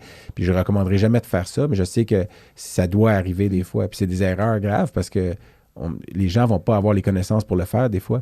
Mais juste en clinique, quand ceux que tu vois puis qui sont prescrits pour les animaux. Mais attends, mais moi, je vais faire une question naïve qui est une sous-question de ça. Vas-y. Pourquoi on ne cultive pas plus en médecine vétérinaire? Pourquoi on ne cultive pas plus? Bien, c'est une excellente question. Dans quel sens est-ce que tu veux dire pourquoi on ne cultive pas plus? Parce qu'en médecine humaine, ils font beaucoup d'empirique aussi. Oui. Okay? Oui. Non, mais là, ça sonne ta question comme si en médecine vétérinaire, on cultivait moins qu'en humaine. OK. Pourquoi en médecine, on ne cultive pas plus? En médecine clinique. C'est quoi le frein? C'est un frein économique? C'est un frein basé sur la littérature? Pourquoi on le fait pas plus? En médecine vétérinaire, je pense que c'est un frein économique. Je pense que ça, on ne se le cachera pas parce que c'est le client en bout de ligne qui va la payer, la culture. Mais après, ce qui est fascinant là, avec l'utilisation judicieuse des antibiotiques, c'est que c'est tellement large comme sujet, puis ça va chercher différentes spécialités. Puis là, nous, on est comme juste une toute petite fenêtre, là, le laboratoire de diagnostic. Mais l'utilisation judicieuse des antibiotiques, oui, c'est sûr que moi, je dois faire la promotion de soumettre le plus d'échantillons possible en laboratoire, mais ça ne concerne pas que ça. Ça concerne, c'est ça, que d'avoir la conscience que on a notre rôle à jouer là-dedans. Là. On n'est pas prêt à dire que la médecine vétérinaire, c'est seulement à cause de la médecine vétérinaire qu'il y a de la résistance aux antibiotiques. Ça, c'est sûr que non. On a notre rôle à jouer là-dedans. Puis je pense que dès le médecin vétérinaire praticien qui voit l'animal de compagnie pour la première fois doit avoir en tête, en prescrivant des antibiotiques, s'il a fait sa cascade comme il faut, puis qu'il a réfléchi à tous ces diagnostics différentiels, puis s'il se dit, OK, est-ce que j'ai une alternative à l'utilisation des antibiotiques? Premièrement, utiliser ça. On a parlé des probiotiques tantôt, on a parlé de changement de diète, par exemple, au niveau des diarrhées aiguës. Après ça, est-ce que je peux utiliser une antibiothérapie topique? Bon, puis si tu es rendu à utiliser des antibiotiques, puis c'est pas possible de soumettre au laboratoire pour avoir un diagnostic précis, d'avoir en tête au moins les catégories d'importance en médecine humaine. Puis, c'est ça, si c'est la première fois qu'on traite pour tel ou tel problème, d'essayer de ne pas y aller aller automatiquement vers un catégorie 1, qui est un antibiotique de très haute importance en médecine humaine. Puis, c'est toujours surprenant de voir que ça inclut le Bétril, ça inclut le métronidazole. L'amoxicilline combinée avec l'acide clavulanique, là, c'est un catégorie 1. Puis je pense que oui. Moi, ce petit tableau-là, je l'avais je l'ai sur mon bureau devant ma face. Là, puis je le regarde moins maintenant parce que je commence à m'en rappeler, mais c'est le petit tableau avec les 4 catégories puis les listes. Là, puis, même Édouard Maconi, que tu connais bien aussi, lui, il l'a mis dans sa salle de consultation pour expliquer aux clients pourquoi il recommande. C'est quoi la démarche, en fait? C'est quoi l'algorithme décisionnel puis pourquoi il recommande tel antibiotique? Mais c'est parce que je pense qu'il y a le réflexe de se dire, je vais avec le plus fort ou le plus... que ça va mieux répondre, tu sais, puis alors que c'est pas nécessairement le cas, tu sais. Puis il y a le côté, parce que la seule petite chose que tu n'as pas acheté, c'est le côté urgent. Si l'animal, son pronostic vital est engagé, peut-être tu vas aller avec les gros canons parce que tu dis là, il faut que ça réponde, puis tu sais, je vais viser large, je vais couvrir les 4 cadrans, tu sais, je sais pas comment. En tout cas, tu sais, je vais y aller, tu sais, puis des fois, quand ils rentrent en urgence chez nous, puis qu'on pense qu'il y a une bactérie impliquée, des fois, ils vont pas toujours cultiver, puis idéalement, ils vont le faire, mais ils vont des fois couvrir avec une combinaison antibiotique large parce que l'animal va mourir. T'sais. Mais ça aussi, c'est commun comme erreur, je pense, parce que large spectre pour un antibiotique ne veut pas dire catégorie 1, donc de très, très haute importance en médecine humaine. Raison. Mais oui, après, c'est parce qu'après, c'est des concepts sur papier qui sont idéaux, mais dans la pratique, est-ce que c'est si simple que ça que d'utiliser un antibiotique de catégorie 3, IV, justement, dans un contexte d'urgentologie? Je ne sais pas si c'est si facile que ça. Je ne sais pas. Puis, tu sais, est-ce que c'est bactéricide ou pas? Tu sais, là, il y a des choses que des fois, même des choses simples, en fait, simples. En tout cas, pas très compliquées que des fois, on oublie. Tu sais, c'est sûr que moi, je suis biaisé. Puis on l'est tous, en fait, tout le monde est biaisé. Mais je suis oncologue, puis des fois, je rends des patients myélosupprimés. Là, ils n'ont plus de neutrophils. Fait que là, il faut que je couvre. Puis dans ce temps-là, c'est une prophylaxie. L'animal n'est pas malade. Mais ce que je veux pas, c'est qu'il tombe en neutropénie septique. Fait que je fais une utilisation qui est pas toujours qui est judicieuse. Et c'est judicieux de le faire parce que l'animal, s'il tombe en neutropénie septique, là, il est hospitalisé puis il est sur des IV. Donc, tu sais, il y a des cas comme ça où je me dis, OK, c'est vrai que moi, ma réalité est différente de celle des autres parce que je les rends neutropéniques. Mais oui, vas-y. Mais juste pour revenir aussi à ça, il y a le choix de l'antibiotique par rapport à bactériostatique, bactéricide, mais il y a aussi, tu sais, les concepts de base, temps dépendant, concentration dépendant. Tout ça aussi, ça va aller jouer sur le développement de la résistance chez les bactéries. Puis, tu sais, juste de revenir aux bases qu'une aminopénicilline, c'est temps dépendant. Fait que logiquement, tu ne donnes pas ça juste une fois par jour. Tu donnes ça idéalement 3 fois par jour, mais là, après ça, rentre en compte la réalité des patients et des propriétaires. C'est difficile. Tu as absolument raison. Puis ça, les gens oublient ça. Que l'ampicilline, c'est 3 fois par jour. Puis tu sais, des fois, ils vont le mettre 2 ou 1 fois par jour. Puis tu regardes dans les livres, c'est qu'il y a des livres, des fois, qui disent des fréquences variables. Oui, c'est ça. Mais j'ai une petite question qui vient du champ gauche, parce que là, tu parles de ça, puis quand tu as dit ça, ça m'a complètement allumé. Mais moi, je me rappelle des dosages de beaucoup d'antibiotiques, que c'est 22 mg kilo. Puis 22 mg kilo, si on divise par 2,2, ça donne quoi? 1 mg par livre. Puis moi, je me dis, c'est impossible que tous ces antibiotiques-là, cette longue liste de médicaments-là, que la dose, c'est 2,2 mg kilo.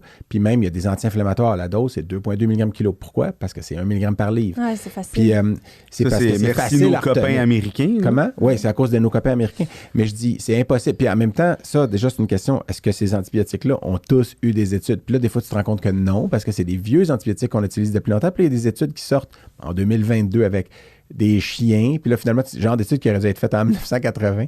Puis ça déjà, ça m'a toujours surpris. Puis la deuxième chose, c'est en humaine, ben c'est pas des dosages en milligrammes kilo, c'est des dosages par humain. Fait que tu as la maladie de Lyme, c'est 100 mg par kilo bid de doxycycline, que tu pèses 350 livres ou que tu pèses 102 livres.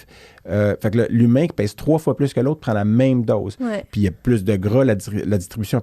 C'est impossible que la pharmacologie soit la même là, sur ces deux patients-là. Les seuls patients qui se font traiter en milligrammes par kilo, c'est en pédiatrie, puis c'est quand c'est des médicaments plus toxiques. Là, fait que moi, parce que je me rappelle, j'ai des médecins humains, des fois, ils nous voient calculer en milligrammes par kilo, puis je vais aller avec 1,25 comprimé, puis on fait du gossage, là, alors que eux, c'est un comprimé bid, peu importe ton poids, là, ils te regardent même pas. Là.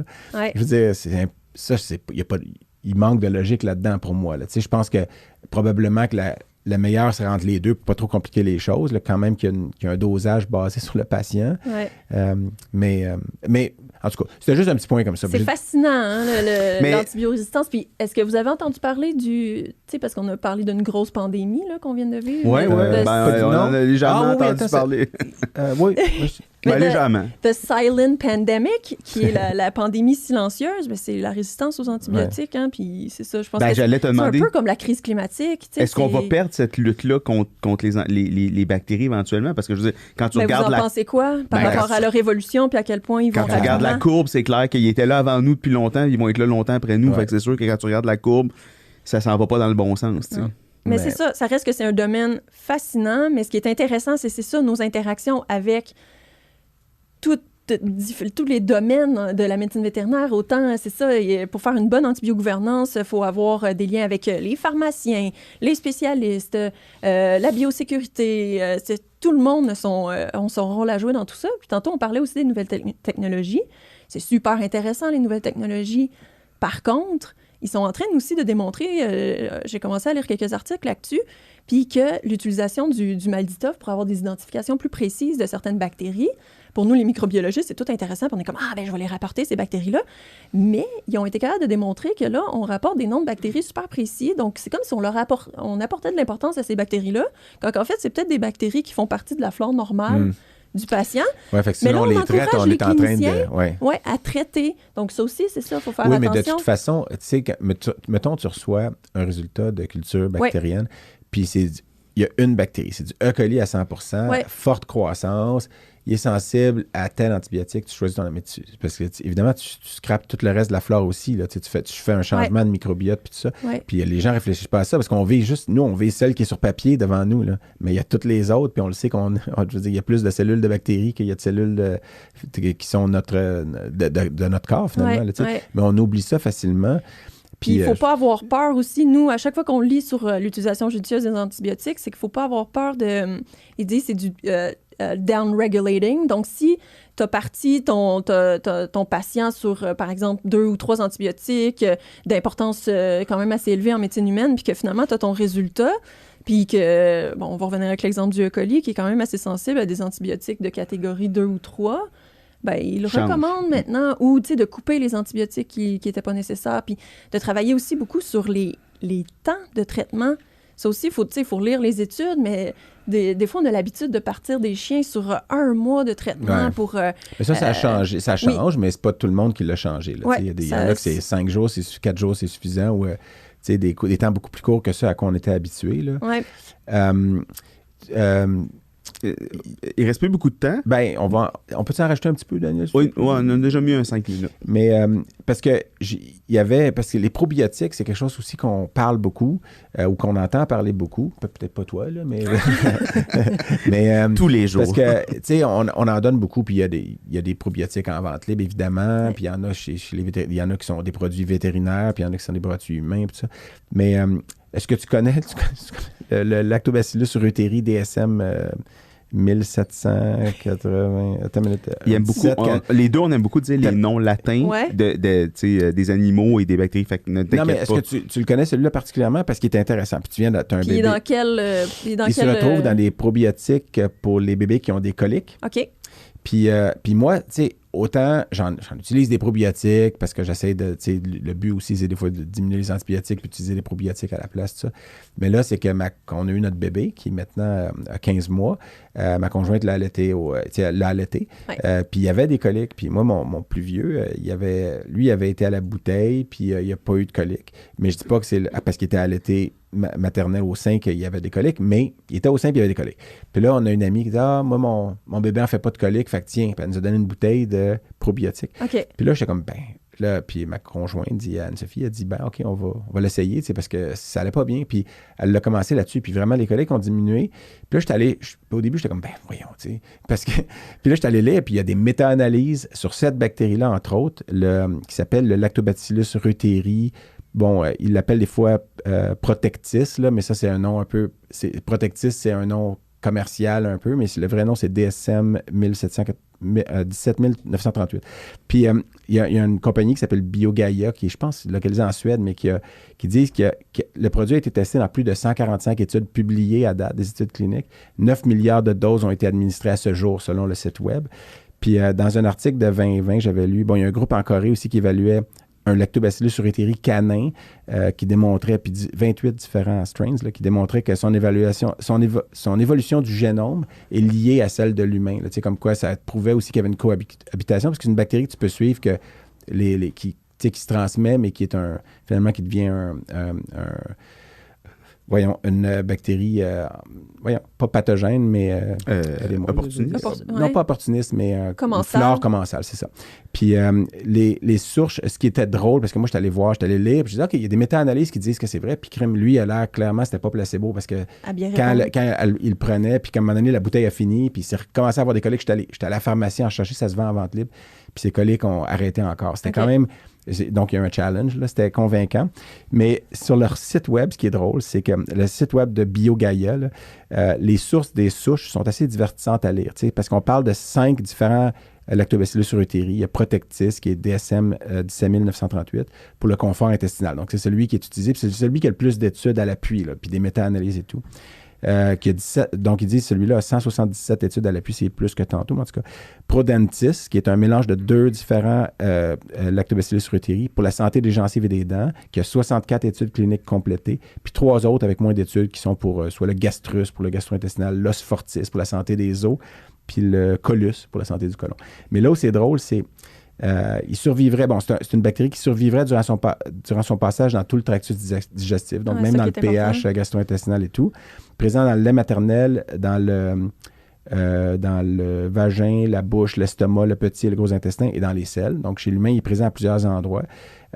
D'où proviennent les souches de BioGaia. C'est ça qui est drôle. Le L. reuteri DSM 17938, donc celui qui est pour les coliques, fut isolé en 1990 du lait maternel d'une femme péruvienne vivant dans les Andes. Le L. reuteri ATCC PTA 5289, ça c'est dans le Prodentis pour les dents. Lui, il fut isolé de la bouche d'une femme japonaise avec une santé bucco-dentaire exceptionnellement bonne. Exemplaire. Donc, ils ont pris son L. reuteri à elle parce que elle, sa bouche, là, est en santé. mais juste ça, là, tu sais, comment ça se passe? Il y a un dentiste qui est comme « Oh! » Genre, il fait un groupe Messenger. Hey les gars, je l'ai trouvé une bouche incroyable. Je pense qu'il y a un spécialiste en marketing. On la prélève. Un spécialiste en marketing qui a un rôle plus gros que le dentiste. Je pense que c'est l'équipe marketing. Et puis le L. reuteri, en tout cas PTA 64, lui c'est le os fortis puis le gastrus, aurait des effets anti-inflammatoires et fut isolé dans le lait maternel d'une femme finlandaise. Non mais attends, moi ça te fait voyager, t'es comme OK ça, c'est une madame finlandaise. Ouais, mais l'os fortis c'est quoi? Il est comme elle a des gros os. Non, je sais pas. Puis avez-vous remarqué qu'il n'y a pas de souche provenant d'un pli de peau d'Américain en surpoids à l'hygiène douteuse, parce qu'il aurait pu dire, hey, il y a un L. reuteri, il vient d'un monsieur qui se rasait jamais, puis qui jouait du banjo, puis qui mangeait du crocodile la journée longue. Mais on termine en spécifiant que les bactéries sont aujourd'hui, par contre, produites dans des usines ultramodernes, dans des conditions contrôlées, avec contrôle de qualité, etc. Donc, ça vient plus de la bouche de la madame. Mais c'est infini, le monde de la microbiologie. Mais merci au lactobacilles, quand même, surtout pour ceux qui aiment le fromage. Ben oui, pour vrai, là, tu sais, mais... Puis je voulais juste, parce qu'on ne peut pas finir sans parler de ça, les nourritures crues. Hey, toi, tu nous passes ça à la fin, là. Il y a un sujet, ouais, c'est ça, polarisant. Polarisant. Puis moi, je suis pas... c'est parce que c'est encore en vogue. Ça fait longtemps que c'est parti. Il y a les les supporters qui, évidemment, il y a une logique là-dedans. Oui, les animaux dans la nature, ben, ça mange des proies entières, etc. Puis c'est cru, oui, OK. Mais les animaux de maison qui vivent avec nous dans une situation qui n'est pas la même, là, est-ce que c'est logique? Puis là, il y a tellement de compagnies, il y en a beaucoup, beaucoup. Il y en a que c'est du cru cuit, il y en a que c'est du cru cru, il y en a que c'est du cru congelé. Puis juste en 4 lignes et 23 secondes. Ouais. Mais dans le sens, toi, je sais pas si ça te touche dans ton travail de tous les jours, puis que tu vois tu sais, est-ce qu'il y a des gens qui t'envoient des échantillons de bouffe crue pour que tu cultives, des choses comme ça. Puis est-ce que, si oui, tu as vu des choses qui font peur, justement, ou est-ce que tu considères... Parce que je pense pas que tu considères que c'est sans danger. Il y a quand même plusieurs études à l'appui qui démontrent qu'il y a des risques de campylobacter, salmonelle, puis probablement d'autres, là, je dis, c'est les 2 plus grosses qu'on mentionne. Listeria, il y a des staph, du Clostridium. Ouais. Nous, on ne reçoit pas les aliments en soi, mais on peut faire partie de certaines enquêtes de zoonose avec les DSP, puis on va recevoir, en fait, des matières fécales des animaux de compagnie qui vivent avec les humains qui ont fait, par exemple, des salmonelloses. Je peux pas nécessairement parler de ces résultats-là, puis moi, je suis pas nutritionniste non plus, mais microbiologiquement, je ne recommande pas à un humain de manger de la viande crue, donc je recommande pas... Ou de se faire lécher dans le visage par le chien qui mange la... Ça, c'est une autre chose, mais je recommande pas non plus aux animaux de compagnie de manger de la viande crue. On le sait, c'est un risque connu. Il peut y avoir des bactéries là, au niveau de la salmonelle, là, surtout, puis du campylot. T'es très bonne pour synthétiser ça en 27 secondes, tel que je te l'avais imposé. Mais j'en profite pour saluer Patrick Blanc, qui est médecin vétérinaire, qui est un de nos auditeurs. Fidèle depuis le début. Fidèle depuis le début. Puis d'ailleurs, que je remercie encore pour les commentaires qu'il nous avait envoyés au tout début, là, quand on avait juste 2 ou 3 épisodes de lancer, parce qu'il nous avait donné des commentaires qui étaient à la fois constructifs, encenseurs, mais très constructifs. Ouais. Mais c'est parce que Patrick, lui, est-ce que c'est sur un... Puis là, je paraphrase ce qu'il a écrit sur une page Facebook récemment, mais qu'il commençait à s'ouvrir sur le sujet en se disant, bon, peut-être qu'il y a des bienfaits potentiels, puis tout ça. Jusqu'à septembre 2022, où il a développé une salmonellose clinique. Il a été malade pendant 2 semaines, complètement à terre, puis hospitalisé 6 jours. Puis c'était une salmonelle qui, croit-il, parce qu'il y avait un patient avec du cru, puis tout ça, puis ça a commencé dans les... Donc, tu sais, il y a eu en tout cas, selon lui, il y a un potentiel que ça venait d'un de ses patients qui était sur du cru. Puis depuis ce temps-là, son niveau d'engouement qui commençait à se développer est assez mort dans l'œuf, dans lesquels, en général, il n'y a pas de salmonelle en passant. Parce que j'ai déjà vu dans les œufs, parce que je me rappelle avoir vu, parce que tu sais, les gens, des œufs crus, c'est pas... Mais ces gens, au Canada, c'est 1 œuf sur 27 millions qui a du salmonelle. Puis je ne sais pas d'où viennent ces stats-là, mais c'était hyper faible. Puis toi, d'ailleurs, tu as fait... Nous, à notre laboratoire, on fait beaucoup de surveillance pour la Fédération des producteurs d'œufs du Québec. Ils ont des programmes de surveillance de salmonelle.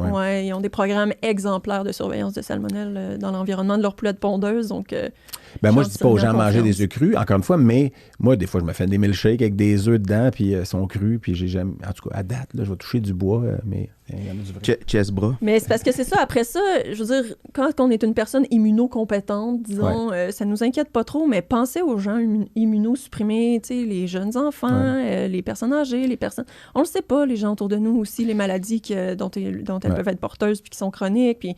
Ces gens-là, s'ils sont en contact avec des salmonelles, ça peut être dangereux. Puis nous, en général, à l'hôpital, dans le milieu où je travaille, c'est un grand centre avec des spécialités, puis il y a des urgences, puis on laisse pas rentrer de cru dans l'hôpital d'habitude, pour cette raison-là, entre autres. Fait que, quand c'est des chiens qui étaient là-dessus, on le spécifie au client, mais nous, ici, ils vont manger une nourriture hautement digestible, mais c'est pas du cru. Puis c'est parce qu'on le laisse pas rentrer dans l'hôpital, c'est tout. Là, pas que c'est dangereux puis qu'il faut se sauver de ça, là, mais je veux dire, on le sait jamais. C'est les aliments, oui, les aliments, c'est ça. Le chien, oui, c'est ça. Merci de spécifier. Évidemment, le chien, on va le traiter, tout ça, mais dans notre hôpital, il ne mangera pas du cru, il va manger une nourriture.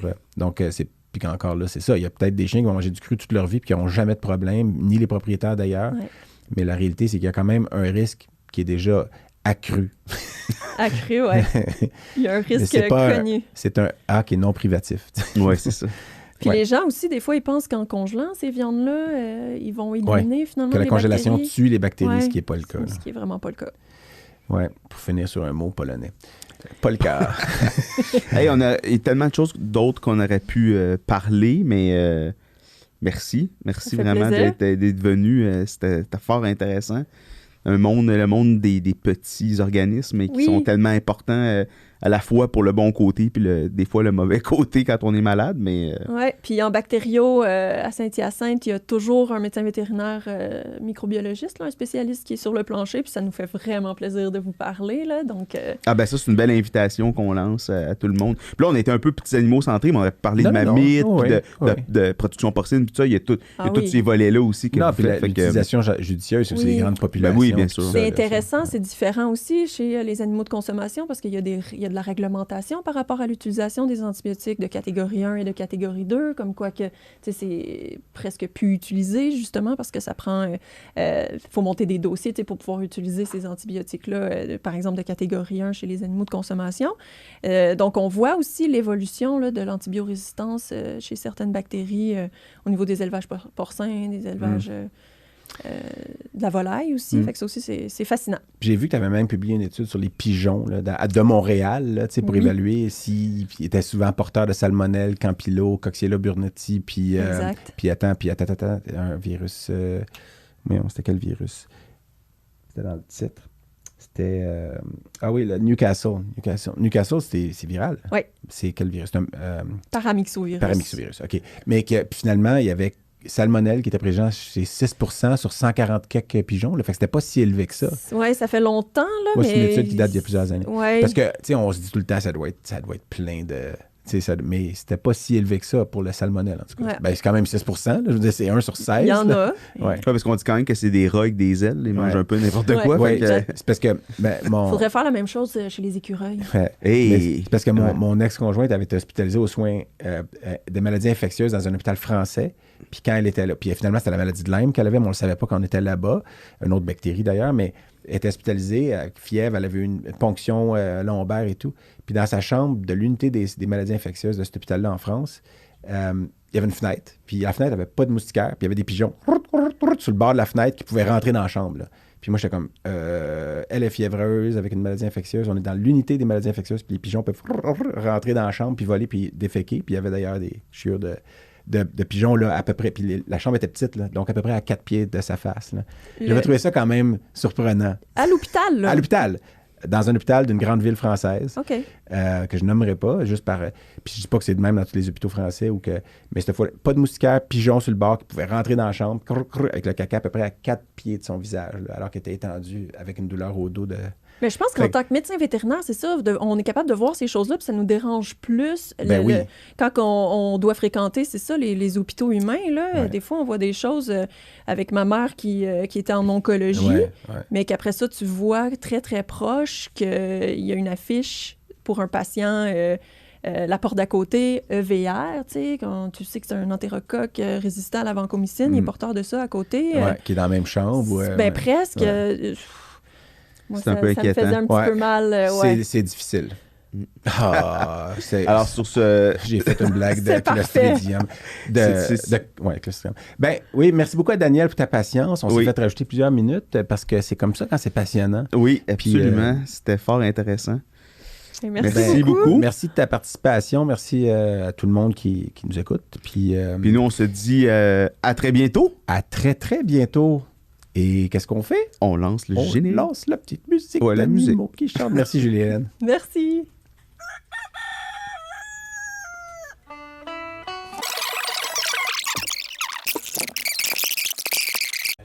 J'arrête pas de parler. Non, c'est correct, c'est vrai.